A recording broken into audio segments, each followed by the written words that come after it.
Ya, kan ikut cari masalah kayak gitu. Hah?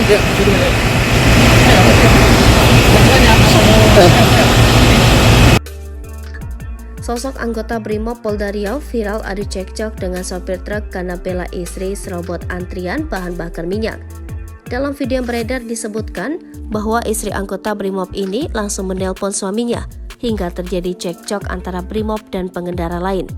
Adapun peristiwa itu terjadi di SPBU 1429362 yang berlokasi di Simpang Granit Riau pada Senin 10 Juli 2023 sekitar pukul 14. Video tersebut viral di media sosial dengan menuliskan narasi bahwa seorang istri Brimob serobot antrian BBM di SPBU dibela suami. Sementara itu, nasib Brigadir D anggota Brimob yang terlibat cekcok dengan warga setelah bela istri yang serobot antrian SPBU.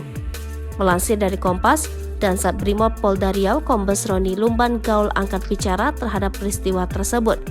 Roni mengatakan perselisihan anggotanya dan sopir truk terjadi karena salah paham. Roni mengaku akan minta keterangan kepada Brigadir D. Meskipun masalah tersebut sudah selesai di lokasi agar tidak ada pihak yang merasa dirugikan.